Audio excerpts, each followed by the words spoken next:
ang GMA Regional TV, One Mindanao. Aniya na ang mga dagkong balita karong adlaw sa One Mindanao. Katimba ka guys! Hoy! Data! Ay, lukup ka! Bakbakan sa duha ka pamilya sa Mamasapano, Maguindanao del Sur. Naundang lamang dihang nagkasinabot ang matag partido nga ipakasal ang ilang mga anak. 24 ka pamilya apektado sa sunog sa barangay 8A Davao City. Napasagdang abuhan, gitudlong sinugdanan sa kalayo. Duha ka runners nakabsan sa ilang kinabuhi ato sa gisalmutan nga Mountain Trail Run sa Santo Tomas, Davao del Norte. First underground installation sa mga telco o power lines sa Cagayan de Oro City. Sugdan sa opisina sa DOH-10. Engineered bamboo exhibit gipahigayon sa Cagayan de Oro City. DOST-10 mas palambuon pa ang industriya sa kawayan. Talag sa kahayag sa kalangitan, gikatingan-an sa pipila ka residente sa South Cotabato. TV ang GMA Regional TV, One Mindanao. Mayong hapon, Mindanao. Ako si Orgil Relator. Ana, sa 24 ka pamilya ang apektado sa nahitabong sunog sa barangay 8A Davao City. Giingong napasagdang abuhan ang sinugdanan sa kalayo. Temporaryong nagtiner sa gymnasium sa usa ka eskwelahan ang mga nasunugan. Aniya ang report. Gilamoy sa dakong kalayo ang mga kabalayan nga naato nga sa sementeryo sa Purok 7 Barangay 8A Davao City, Lunas sa Udto.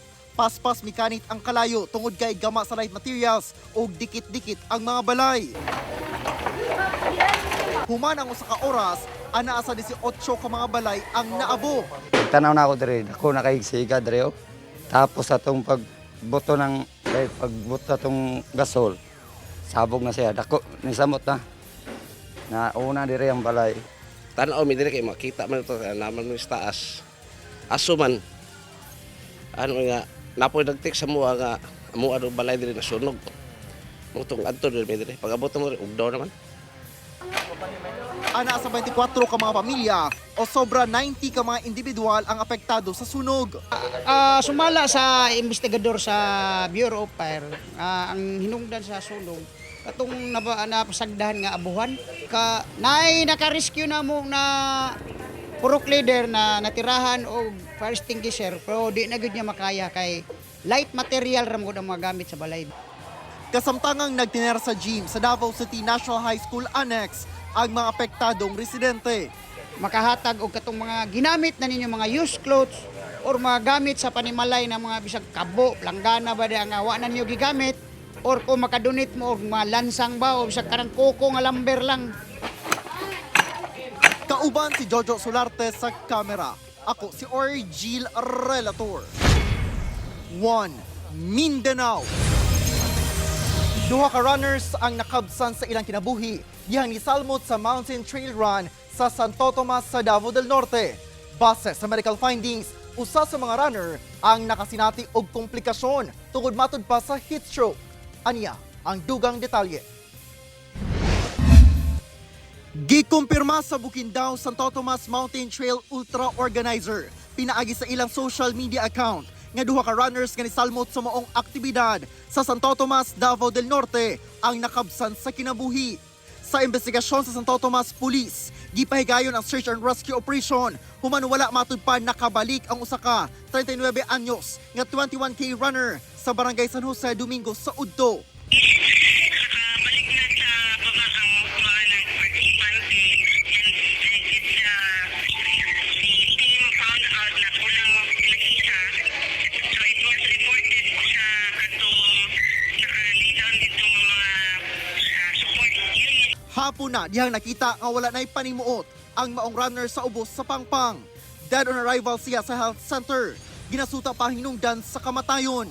Samtang una ni ana, gidala sabdayon sa ospital ang usa ka runner nga giilang si Eric Joseph Taping, Municipal Councilor sa Monte Vista sa Davao de Oro. Pagkabalo sa kaning organizer nga nalito sa usuka mo itong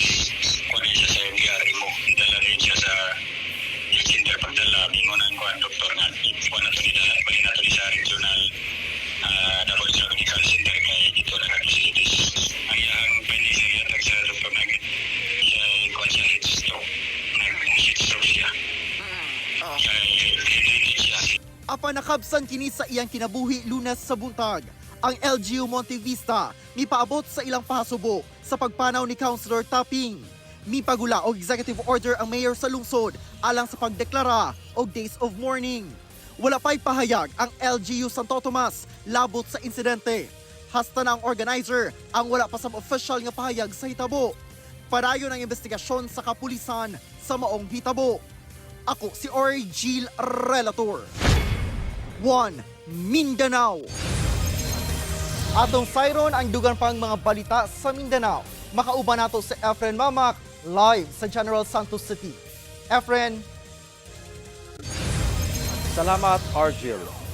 Bakbakan sa duwa ka pamilya ang naitabo sa Mamasapano, Maguindanao del Sur.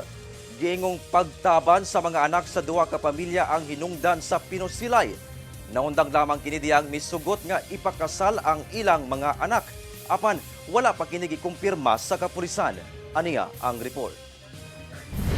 Katimba ka guys! Hoy! Dapa! Ay, lukup ka! Gikalisang niining mga residente ang mga sunod-sunod nga boto sa armas nga naitabo sa barangay Zapacan, Mamasapano, Maguindanao del Sur, banda 5:47 sa hapon adlawng Biyernes. Gani gumikan sa hitabo natanggong sab ang pipila ka mga motorista sa maong lugar. Pipila sab sa mga residente ang namakwit sa kahadlok nga madamay sa bakbakan. Sumala sa Maguindanao del Sur Provincial Police Office, dunay duha ka mga pamilya nga posibleng gikan sa peace inclined groups ang nagkabangi og nagpinusilay apan dali lang sab nga naundang. Nagkaroon nga po ng palitan ng putok doon sa dalawang grupo kung saan nagkaroon nga po ng paglikas yung ating mga kababayan doon. Subalit dahil din po sa maagang presensya ng ating kapulisan at kasundaluhan ay maaga rin po na na-disperse yung ating mga grupo na naglalaban. Posibleng itudlong hinungdan sa Pinosilay ang giingong panagtaban sa mga anak ni ini. Apan nahilom sa diyang misugot ang duha ka kampo nga ipakasal ang ilang mga anak. Apan ang maong rason wala gikumpirma sa kapulisan. Ila pa kini gina-beripika. May mga tinitignan pong anggulo, partikular yung sinasabi at mga nakikita natin sa social media na meron nga pong pagtatanan na naganap pero hindi pa po yan nababalidate at hindi pa po yan nakakandakan ng investigation kung ano po ba talaga yung reason. Atol sa itabo wala kunoy natalang na angol o nasamdan. Ginasulayan pasab sa GMA Regional TV1 Mindanao nga makuha ang bahin sa duha ka pamilya nga nagbangi. Kauban si Gary Balantayog, Bong Vicencio, Efren Mamak. 1 Mindanao. Gikatingad-an sa pipila ka mga residente sa South Cotabato ang talagsaong kahayag sa kalangitan nga ilang nasaksihan. Gituhuan nga ang maong nasaksihan sa South Cotabato ang parte sa rocket launch gikan sa China. Aniya ang report. Rocket na siya? Nakuhaan og video sa ubang residente sa Barrio 5, Banga, South Cotabato ang talagsaong kahayag nga kalit mitunga sa kalangitan pasado alas 6 sa gabi adlawng Lunes. Unang gituhuan sa mga residente nga usa kini ka meteor showers. Una, sabi nila meteor shower. Tapos lumabas ako, paglabas ko wala po akong sinilas na tumakbo. Then doon po kami sa likod, sabi nung isa kong kasama, sabi niya, baka rocket yan. Ang maong kahayag nabantayan sab sa laing residente sa barangay BS Aquino, Norala, South Cotabato. Apan wala kini mituo nga usa kini ka UFO o unidentified flying object. Tingnan ko sa bangan ng hayag lang ito. Wala ko ito ato sir kay na ko sir pag-rocket siya. Hinoon ang maong kahayag kalit lang sab nahanaw paglabay sa pipila ka minuto. Wala pay laing impormasyon kung unsa ba kini apan gituhuan nga usa kini ka trail sa gilaunch nga rocket. Gani sa paunang advisory sa NDRRMC, nagpagawas kini og abiso kalabot sa launching sa Long March 12 rocket gikan sa Hainan International Commercial Launch Center sa Wenchang, Hainan sa People's Republic of China sa susamang adlaw. Nakatagda kining mo-drop sa lugar sa Puerto Princesa, Palawan. Nagpasidaan sab ang buhatan kalabot sa posibleng debris niini. Kauban si Gary Balantay ug Bong Vicencio, Efren Mamak. 1 Mindanao. Nagpahimangno ang health authorities sa sakit nga posibleng makuha sa paghumol sa hugaw nga tubig sama sa baha. Sa Davao Region, gipaniguro sa Office of Civil Defense Region 11 ang kaluwasan sa mga residente pinaagi sa paglusad og Purok Disaster Response Team. Aniya ang report.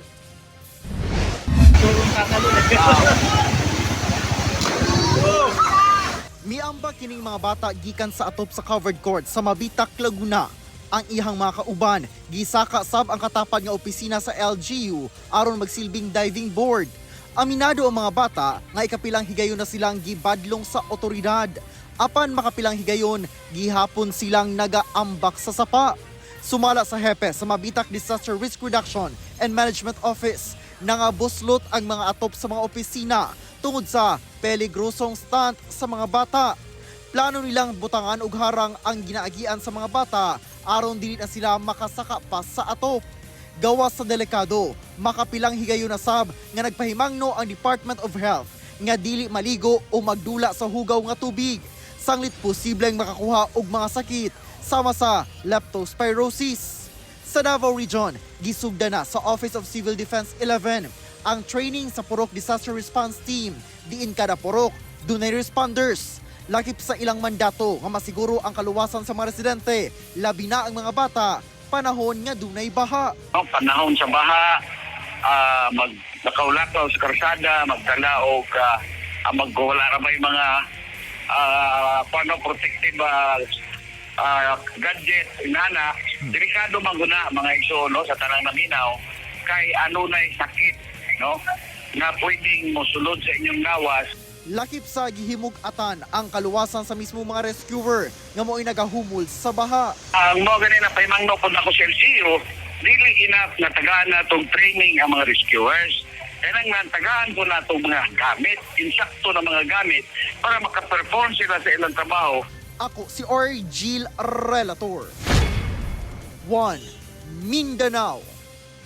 Angkas patay samtang igsuon ini nga rider ang kritikal. Human nga aksidenteng mibangga sa usa ka flagman nga gabantay sa usa ka nakaparadang truck sa Baungon, Bukidnon. Mga biktimang sakay sa motor, giingong lango sa ilimnon, dihang na disgrasya. Ang detalye sa report ni Cyril Chavez. Dead on arrival sa ospital ang usa ka lalaking angkas human nga magrabihan samtang kritikal ang igsuon ni ene nga 35 anyos nga rider sa nahitabong aksidente sa National Highway sa Purok 4 Barangay Nikdaw sa Baungon, Bukidnon. Sa maong hitabo, samdan sab ang usa ka flagman nga lalaki nga nabanggaan sa mga biktima atol sa aksidente. Sumala pa nga pasado las 8 sa gabi adlong Sabado samtang padulong sa Cagayan de Oro City ang mga biktimang nakamotor yang ilang nabanggaan ang 50 anyos nga lalaking flagman sa gibantayang nakaparadang truck sa lugar. Kaso lang sir, at that time, run out daw sa area. So, sobra kadilim. Itong nabang na nakamotor is nakainom ng driver at itong passenger niya. Dugang sa kapulisan nga walay suot nga mga helmet ang mga biktima diyang nahitabong aksidente. Posibleng nawadaan sab og kontrol sa motor ang mga biktima tungod sa pagkalango sa ilim nung makahubog. Karon, padayong nagpatambal sa ospital ang biktimang rider o flagman samtang ginahikay na ang pagpahiluna sa angkas nga namatay sa aksidente. So, paano sir sa mga driver, disiplina, no? Iwasan talaga tong pag-drive nga nakainom para iwas aksidente niya. Cyril Chavez, 1 Mindanao.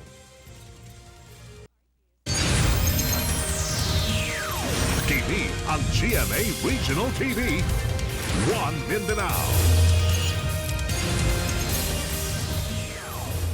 3D printing facility sa Department of Science and Technology 10. Mamahimo nang magamit sa publiko pinaagi sa Advanced Manufacturing Center. Gibuksan sa Department of Science and Technology ang Advanced Manufacturing Center kon AMSEN Mindanao Hub sa DOST Region 10.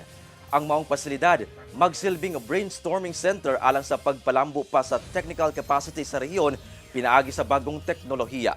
Gibida sa AMSEN ang 3D printers nga kayang himuon ng halos tanang butang nga namugna sa imahinasyon. Sama niining fidgets, 3D printed gears ug uban pang disenyo. Sumala sa DOST nga dakong tabang ang mga 3D printers ilabi pa sa medical industry tungod mas barato ang materyales niini kumpara sa conventional stainless apan ginatunan pa kuno kini sa ilang buhatan. Mamahimosab nga pahimuslan sa publiko ang 3D printer sa DOST 10. Mubisita lang sa ilang opisina aron magiyahan sa mga personahe sa mga gabayan sa paggamit niini. Usa ka lalaking most wanted person sa Davao City nga dunay mga kasong pagpanglugos ang malampusong nadakpan sa kapulisan. Pinasikat sa arrest warrant gipagula sa korte, giaresto sa Bahada Police ang 50 anyos nga lalaki sa usa ka subdivision sa Barangay Buhangin proper, Davao City, Lunes sa buntag. Siya ang giilang top 1 city level most wanted person sa syudad. Nag-atubang siya og 2 counts sa kasong rape nga walay girekomendang piyansa og 3 counts sa kasong sexual assault. Ana sa kustodiya sa kapulisan ang suspect nga wala pa'y pahayag. Libuan pa ka mga tricycle sa General Santos City ang nag-ooperate nga walay prangkisa sumala sa LGU. Pagpanakop sa mga kolorom nga tricycle sugdan karong Agosto 18. Aniya ang report. Hagit karon sa mga lehitimong tricycle operator sa General Santos City ang mga kolorom nga tricycle nga naga-operate nga walay prangkisa sa syudad. Gani, mangilog pa kini kanila og pasahero. Maglain ni mong voucher kay nganuman imo dili man ako rulom imo. Ang uban ang mga kurulom magapangagog pasahero. Matud sa ubang tricycle operator nga sagad kuno sa mga kolorom nga tricycle dili taga General Santos City ug mao pa daw ang naga-overcharge og pliti sa mga pasahero. Tungod niini, nagtakda ang Gensan LGU karong Agosto 18 nga ilahan ng dakpon ang mga kolorom nga tricycle. Matud sa Public Safety Office, as of August 5 karong tuiga, sa 6,000 ka tricycle nga dunay prangkisa, halos 2,500 pa lang niini ang nakarenew. Libuan pa ang expired o kolorom. Samtang sa 9,000 nga target isip new applicants, 2,600 pa lang niini ang nakapag-file. Dapat pag mobiyahe mo, na mo'y franchise. Otherwise, if you don't have any franchise, dili ka pwede mobiyahe. Busa, giawhag sa PSO ang buot mo file og prangkisa nga mobisita na sa buhatan aron dili ma-impound ang ilang tricycle unit, makabayad og penalty ug ma-issuean pa og citation tickets kung ugaling magsugod na ang pagpanakop. Apan, exempted daw katong dunay pending ang application. Namagoy mga nag-apply na pending pa ang ilang franchise. Nganong pending? Kay pa-approve pa man na sa SP. Kung tahay, gi-plug down sila. Unsay ilang ipakita? Ipakita nila ang original copy nila sa application. Kauban si Gary Balantay ug Bong Vicencio, Efren Mamak, 1 Mindanao. Engineered bamboo exhibit gipahigayon sa DOST-10 aron masayran sa publiko ang daghang gamit ug importansya sa punuan sa kawayan. Ang detalye sa report ni James Paulo Yap. Tree of Life, kung tawagon ang kawayan o bamboo tree, tungod ang tibuok punuan ini mamahimong mapuslan. Usana ni ana kining bambike o ang bisikleta nga gama sa engineered bamboo sumala sa DOST-10. Nga sama lang sad sa metal material ang kalig-o niini. Gawas sa bike, aduna sab mga musical instrument, home furnitures ug mga decoratives nga gama sa kawayan. Tumong matud pa niini ang paghatag og dugang panginabuhian labi pa sa mga nanimuyo sa bukid diing sagad makita ang tanom nga kawayan. Pwede yun maka-income. No? There's really an opportunity, economic opportunity for small players, not only for the big ones. Concrete example, in one bamboo pole, we can produce 3 skateboards. 3 skateboards. And one skateboard is actually around 8,000. Sumala sa Department of Science and Technology kon DOST-10 na mas palambuon pa niini ang circular economy sa industriya sa kawayan, hilabi pa nga taas ang potensyal niini. We need to ensure that there is sufficient interest, no, at the ground level. Okay. Sa'yo naman mag-iyon na ganahan ko, mag-iyon engineered bamboo, and then later on after 1 week, wala na ang interest. Kahinumduman nga niadtong October 2024, nagpahigayon ang DOST-10 ug simultaneous tree planting sa kawayan, diin nakuha niini ang most number of bamboo tree planted at one time sa Guinness World Record. That effort wasn't led by a single agency or institution. It was powered by community, by collaboration, and by a shared commitment to transform something as simple as bamboo into something revolutionary. Kauban si Bacoy Sempron, James Paulo Yap, 1 Mindanao.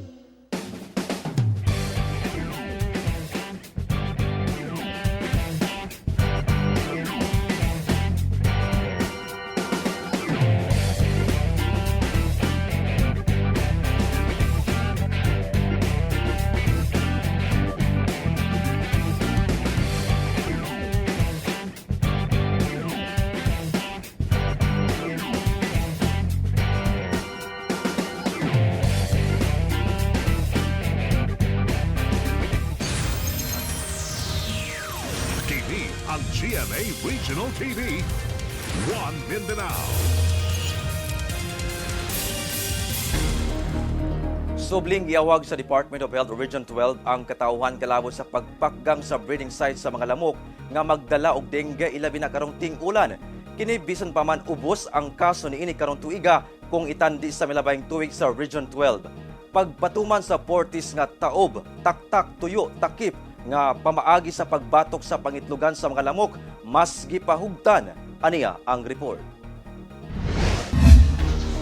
Naabdan sa GMA Regional TV 1 Mindanao ang residente nga si Conchita Asido nga nanilhig sa tugkaran sa iyang panimalay sa Zone 6 Barangay Bula, General Santos City. Nagapanglimpyo siya aron masiguro nga walay tubig nga mapundo sa mga container nga posibleng pangitlugan sa lamok. Nabalaka manggod siya nga basig magkadengge na sab ang miyembro sa ilang pamilya. Baguhay lang kuno naayo ang 3 anyos nga apo niya nga lalaki human nagkasakit og dengue. Tunga time ting ulan lagi naglamok. Muto gapaaso gado sa mga loyo ana. Manglimpyo sa palibot. Sa tala sa Department of Health Region 12, miabot na sa 7,128 ang dengue cases sa Region 12 gikan January 1 hangtod July 12 ding tuiga. Apan mas ubos kini og 40% kung itandi sa susamang period sa milabayng tuig nga ana sa 11,883. Apan bisan pa nga ubos kini, padayon gihapon ang DOH-12 sa pag-awhag sa katawhan kalabot sa pagpakgang sa mga pangitlugan sa mga lamok nga posibleng magdala og dengue. Gawas sa 4S strategy nga search and destroy, secure self-protection, seek early consultation, and support fogging operation in outbreak areas only, mas gipasimple na nila ang kampanya kalabot sa pagpakgang sa mga breeding sites sa mga lamok. Mao kini ang Fortis nga taob na lalagyan, taktak ang tubig, tuyo ang paligid ug takip sa lalagyan. Ang fogging operation dili matudpag ginarekomenda nga pagahimuon sa mga residente sa komunidad.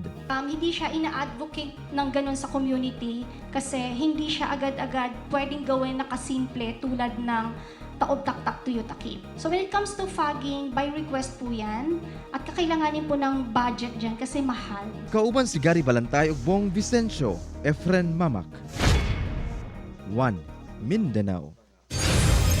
Nadelatar nga sweldo sa mga empleyado sa Misamis Oriental Provincial Capital ang madawat na sa mga empleyado pinaagi sa over-the-counter transaction. Si Misamis Oriental Governor Juliet Uy mangunay sa paghatag sa sweldo. Ang detalye sa report ni James Paulo Yap. Pagkadilatar sa paghatag sa sweldo sa mga plantilya, job order o contract of services nga empleyado sa Kapitolyo Provincial sa Misamis Oriental tungod sa transition period sa bagong administrasyon. Hinuon gianunsyo ni Acting Provincial Administrator Attorney Angel Lim Jr. nga mamahimo na kining makuha sa mga empleyado pinaagi sa over-the-counter transaction sa cashier sa Kapitolyo. Dugang ni Attorney Lim nga ang pagkadilatar sa ilang sweldo tungod sa pag-review ni Governor Uy sa proseso sa pag-release sa suhulan. Nagmatngon gid siya maayo, gi-meeting ug maayo ang mga tao gikan sa atong mga bangko, sa atong mga head of offices. Karon dili lang gid siya kay natagbaw, taman din ha, gusto ginatan-awon ang mga trabahante. Kapin 4,000 ka mga empleyado sa Kapitolyo Provincial ang gikatakdang makadawat na og sweldo pinaagi sa pag-release niini face-to-face. Ipatawag ang matag departamento sa Unity Hall. Diin dito sab himuon ang paghatag sa ilang sweldo. Diin present sab si Governor Juliet Uy. Gusto sa gobernador nga mahimamat ang mga empleyado sa Kapitolyo atol sa pagdawat sa ilang suhulan. Lakip sab nga mudawat sa over-the-counter salary ang mga empleyado sa legislative branch sa probinsya. Except the Vice Governor and the board members. Please bear with us, mga 2 months naman po nato ni nga buhaton kining over-the-counter nga pagkolekta. Gilauman nga matapos ang pag-release sa mga suhulan sa mga empleyado karong simanaha, ginatunan sab nila karon ang pag-release sa sweldo sa mga empleyado sa mga provincial hospital nga naanahimutang sa mga munisipyo sa probinsya. Kauban si Makoy Sempron, James Paulo Yap, 1 Mindanao. Nagmabulokon ang ipahigayon nga youth concert sa Davao City niadtong Sabado. Tumong niini nga malayo sa dautan ang kabatan-unan. Aniya report ni John De Esteban. Napuno sa kasadya ug nindot nga musika ang youth concert niadtong Sabado sa usa ka hotel sa Lanang, Davao City. Libuan ka mga batan-on ang tigom sa maong selebrasyon gikan sa lain-laing lugar sa Davao Region. We invited 1,600 youth and young single adults from the Davao region and neighboring areas. Luyo sa kabibo sa maong event, mawang lawom nga tinguha. To bring all the youth together so that they could feel the love of Jesus Christ for them. Because we know that the youth is the future of our generation.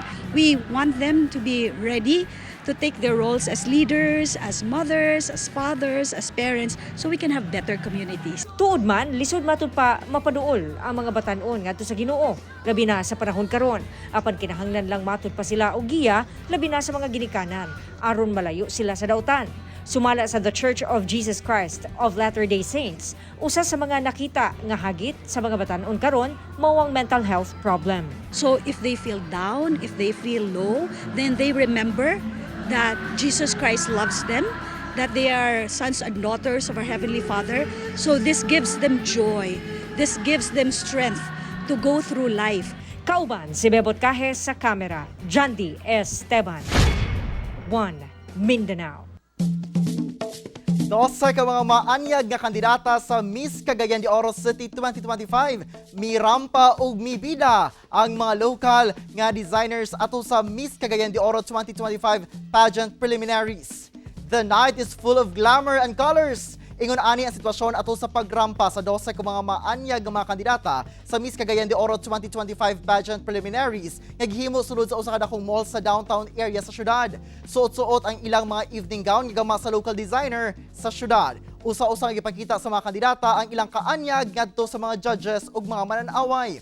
Tagsa-tagsa sab nga mirampa ang mga kandidata sa ilang mga swimsuit nga gama gihapon sa local designers. Ang mananaog sa 60th Miss Cagayan de Oro 2025 i-anunsyo sa Grand Coronation Night karong August 23 subay sa kasaulugan sa Higalaay Festival sa Cagayan de Oro.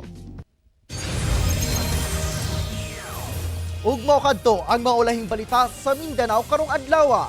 Mamahimo ninyo kini makita pag-usab pinaagi sa pagbisita sa official website sa GMA Regional TV o bisitaha ang among official YouTube channel ug i-click ang subscribe button para sa pinakaulahing balita. Daghang salamat sa mga kapuso sa Mindanao nga nagalantaw kanamo ug sa mga kapuso abroad.